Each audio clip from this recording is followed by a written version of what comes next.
Praise lord. అందరూ బాగున్నారు కదా? వాక్యంలోకి వెళ్లే ముందు చిన్న ప్రార్థన చేసుకుందాం. స్తుతులు పైన శ్రేణువైన దేవా, నీకు వందనములు, నీకు స్తోత్రాలు నాయనా. గడిచిన కాలం అంతే మమ్మల్ని కాచి కాపాడి సజీవ రెక్కలలో ఉంచినందుకు నీకు లెక్కలేని స్తోత్రాలు చెల్లించుకుంటున్నాం ప్రభా. మా హృదయములు మార్చు, మా మనసులు మార్చమని అడుగుచున్నాం ప్రభా. వేషధారుల వలె కాకుండా నీతిమంతులుగా నీ సన్నిధిలో నిలవబెట్టుకోమని అడుగుచున్నాం ప్రభా. వాక్యం వినుచున్న ప్రతి ఒక్కరికి మారు మనసును దయచేయమని అడుగుచున్నాను తండ్రి. ఆమేన్.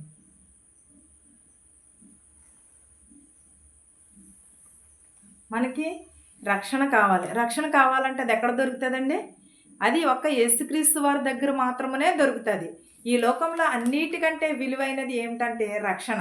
దేవుని యొక్క సువార్తను ప్రకటించటం, లేకపోతే దేవుడంటే ఏంటో తెలియని వారికి తెలియజేయటమే అన్నిటికంటే ఈ లోకంలో విలువైనది రక్షణ అనేది. అది యేసుక్రీస్తు వారి దగ్గర మాత్రమే దొరుకుతుంది, ఎక్కడను కూడా దొరకదు. అది బైబిల్లో మాత్రమే తెలుసుకోవాలి మనం. రక్షణ ఎక్కడ ఉంటుంది, ఎక్కడ దొరుకుతుంది అనేది. వాక్యంలోకి వెళ్దామండి. మార్కు సువార్త 9:23. అందుకు యేసు, నమ్ముట నీ వలనైతే నమ్మువానికి సమస్తమును సాధ్యమే అని అతనితో చెప్పాను. ఎవరితో? నమ్మిన వారికి ప్రతి ఒక్కరికి కూడా రక్షణ కలుగుతుంది. నమ్మిన వానికంటే నమ్మని వారికి ఎక్కువ దీవెనలు వస్తాయన్నాడు. ఎక్కువ విశ్వాసము నమ్మిన వారికంటే తోమా ఏం చేశాడు? నిజంగానే యేసుక్రీస్తు కాదని వేళ్ళు పెట్టి చూస్తేనే కానీ నేను నమ్మను అని అన్నాడు. అలాగే అది అవిశ్వాసము. కానీ యేసుక్రీస్తు వారు ముందే చెప్పి ఉన్నారు కదా, లేస్తాను 3వ రోజున అని చెప్పి ఉన్నారు. లేఖనంలో నెరవేర్చడానికే కదా ఈ లోకంలోనికి వచ్చి ఉన్నారు. కానీ వేళ్ళు పెట్టి చూస్తేనే కానీ నేను నమ్మనని ఉన్నారు. అంటే అది విశ్వాసమా అవిశ్వాసమా? అవిశ్వాసమే కదండి. విశ్వాసంతో మనము చేస్తే ప్రతిదీని కూడా సాధ్యమవుతుంది. ఏదైనా సరే దేవుని మీద నమ్మకముతో ఉండాలి.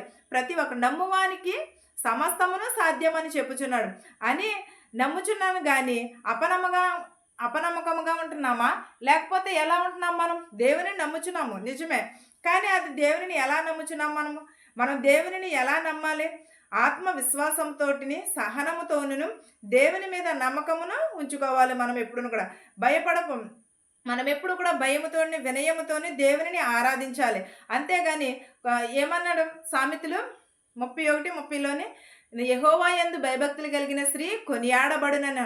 స్త్రీలనే కాదు, ప్రతి ఒక్కరూ కూడా యెహోవా యందు భయభక్తులు కలిగి ఉంటే ప్రతి ఒక్కరూ కూడా కొనియాడబడతారు, ప్రతి ఒక్కరూ కూడా ఆశీర్వదింపబడతారు. అది మానేసి మనం ఈ లోకపు వైపు మాత్రమే చూస్తాం. కానీ కాదు, మనము భయపడకూడదు. నేను మిమ్ములను మీ పిల్లలను కూడా పోషించేదనని చెప్పుచున్నాడు. మనుషుల ప్రేమ కొంతకాలమే ఉంటుంది, కానీ దేవుని ప్రేమ ఎప్పుడును కూడా ఉంటుంది. మనుషుల ప్రేమ ఏంటంటే పరిస్థితులను బట్టి మారిపోతుంది, కానీ దేవుని ప్రేమ ఎప్పుడును కూడా మారిపోదు. కాబట్టి మనం ఏం చేయాలి? దేవుని ప్రేమను బట్టి మనము నడుచుకోవాలి. దేవుని మీద ప్రేమను మన పరిస్థితులను మారుస్తుంది. ఏంటది? దేవుని మీద ప్రేమ మన పరిస్థితులను, మనము ఎన్ని శోధనలు వచ్చినా ఎన్ని వేదనలు వచ్చినా కూడా దేవుడు మాత్రమే మారుస్తాడు. అంతేగాని మన మనుషులైతే ఏం చేస్తారు? కష్టాలు వస్తే వారిని వదిలేస్తారు. మనకి ఏదైనా బాధ వచ్చిందనుకో వదిలేస్తూ ఉంటారు. కానీ దేవుడైతే విడిచిపెట్టేవాడు కాదు. ఎన్ని శ్రమలు వచ్చినా ఎన్ని శోధనలు వచ్చినా కూడా విడిచిపెట్టే దేవుడైతే కాదు. నిత్యమును కూడా దేవుడు మనతోనే వ్యాజ్యమాడతాడు. సాతానుతో వ్యాజ్యమాడి మన పిల్లలను కూడా నిత్యమును కూడా కాపాడుతూ ఉంటాడు. ఏ పరిస్థితుల్లో అయినా సరే దేవుడు విడిచిపెట్టేవాడు కాదు. దేవుని మీద మనము విశ్వాసమును ఉంచాలి. నమ్ముట నీ వలనైతే సమస్తమును కూడా సాధ్యం, నమ్మువానికి సమస్తమును సాధ్యమే అని చెప్పాడు. అలాగే మనం దేవుని ఎడల నమ్మకమును. మార్కు సువార్త 11:22 ఒకసారి చూద్దామండి.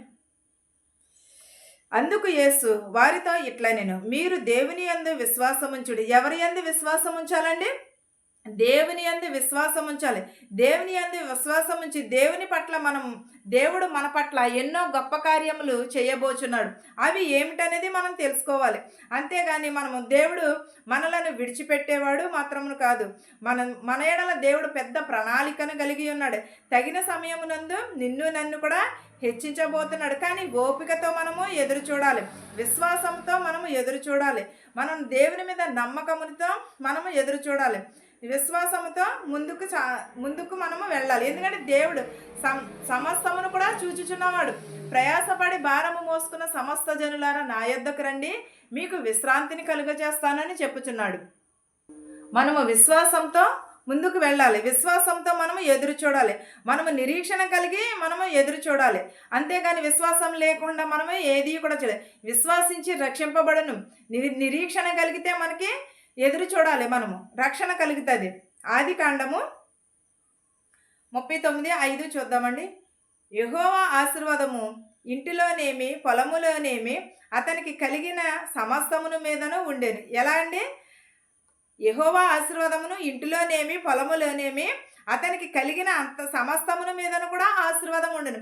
మన ఇంటిలోని మన పిల్లలను కూడా దేవుడు దీవిస్తానన్నాడు. కానీ మనం ఏం చేస్తున్నాము? దేవుని యందు విశ్వాసమును వాక్యమును మాత్రమే గైకొనమంటున్నాడు. దేవుడు మన కొరకే కదా సిలువలో బలి అయినాడు. మనం అలాంటినప్పుడు మనము మన పొలమును కూడా ఆశీర్వదిస్తానన్నాడు. జీవితంలో ఎన్నో కొన్ని ఎదురవుతూ ఉంటాయి, ఎన్నో కొన్ని దెబ్బలు ఎదురవుతూ ఉంటాయి. మనం చూస్తూ ఉంటాం. ఎన్ని అవమానాలు వచ్చినా సరే, ఎన్ని ఎదురు దెబ్బలు తగిలినా సరే, ఏనాడును కూడా నిరాశ పడకూడదు. ఎవరిని కూడా మనము నిందించకూడదు. ఎందుకంటే దేవుడు నీకును నాకును కూడా తగిన సమయమునందు సహాయం చేస్తాడు. కానీ మనం ఈలోపు ఏం చేయాలంటే సహనమును కలిగి ఉండాలి. మనము దేవుడిచ్చిన తలంతులను ఎదుర్కోవాలి. ఏ రీతిగా ధైర్యం ఇచ్చాడో మనము గెలుచుకోవాలి. దేవుడిచ్చిన ధైర్యమును మనము చూద్దాం. అంతేగాని మనం అనేకమైనవి దేవుడు మనకి నీకును నాకును కూడా ఇస్తున్నాడు. అందరూ కూడా మనము ఎదురు చూడాలి. ఏంటంటే దేవుని పట్ల మనకి దేవుడు ఏ కార్యం చేయుచున్నాడు, లేకపోతే ఏం చేస్తున్నాడు, దేవుని యందు మనము ఎలా ఉంటున్నాం అనేది మనము ఎదురు చూడాలి. ఎందుకంటే దేవుడు మన పట్ల గొప్ప ప్రణాళికను కలిగి ఉన్నాడు. దేవుడు నాకును నీకును కూడా ఇస్తున్నాడు. అందరినీ కూడా ఆశీర్వదిస్తున్నాడు. అందరూ కూడా మనం దేవుని ఎడల భయమును భక్తిని నిరీక్షణను కలిగి ఉంటే అందరూ గర్వపడేలాగా మనల్ని ఆశీర్వదిస్తానంటున్నాడు. గెలుపుని ఇస్తానంటున్నాడు దేవుడు. అది ఎప్పుడో తెలుసా? దేవుడు దీవించినప్పుడు, దేవుడు దీవెనలు మనపైన ఉన్నప్పుడు, దేవుని ఆశీర్వాదములు మన కుటుంబం మీదను ఉన్నప్పుడు. నీకు తెలియకుండానే నీ గురించి ఎవరైనా ప్రార్థన చేస్తున్నారు, మనకు తెలియని వాళ్ళు ఎవరైనా సరే ప్రార్థన చేస్తున్నారనుకో, మనము ఆనందపడాలి. కానీ వారు నా కోసం ఎందుకని చేస్తున్నారని ఎప్పుడును కూడా గర్వపడకూడదు. వారిని ఎప్పుడును కూడా నిందించకూడదు. అది వారికి ఇచ్చిన వినయము. ఏంటంటే తెలియని వారు ప్రార్థన చేస్తున్నారంటే దేవుడు వారికి ఇచ్చిన వినయమును బట్టి వారు ప్రార్థన చేస్తున్నారు. నీకు తోడై ఉన్నప్పుడు నిన్ను ద్వేషించేవారు ఉండొచ్చు.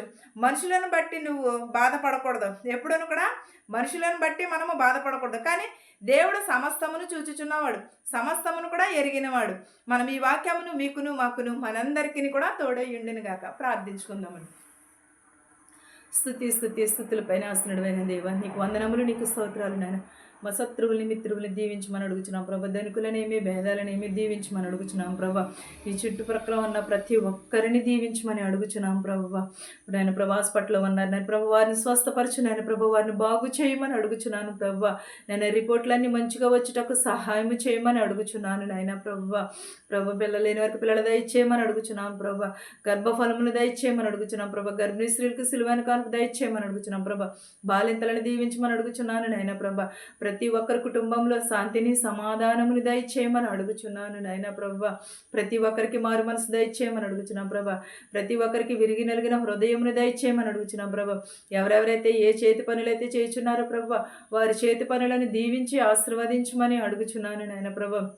వారి పట్ల ప్రభా నీవు గొప్ప ప్రణాళికని చేయమని అడుగుచున్నాను నాయన ప్రభా. చదువుకున్న బిడ్డల్ని, యవనస్తుల్ని, యవనరాలని, బాలికలని, బాలింతలను ప్రతి ఒక్కరిని దీవించమని అడుగుచున్నాం ప్రభా. ఎవరెవరైతే ఏ వాహనం అయితే నడుపుచున్నారో వారి వాహనములతో సురక్షితంగా వారి గృహాలకి చేర్చమని అడుగుచున్నాను నాయన ప్రభా. నేను పిల్లలు లేని వరకు దయచేయమని అడుగుచున్నాను ప్రభా.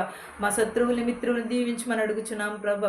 చిన్నవారినేమి అధవరాలనేమి ప్రభా దీవించమని అడుగుచున్నాం ప్రభా. గుడ్డివారిని, మోగవారిని, చెవిటివారిని, అంగవైకల్యము కలిగిన వారిని ప్రతి ఒక్కరిని దీవించి ఆశీర్వదించమని అడుగుచున్నాము నాయన ప్రభా.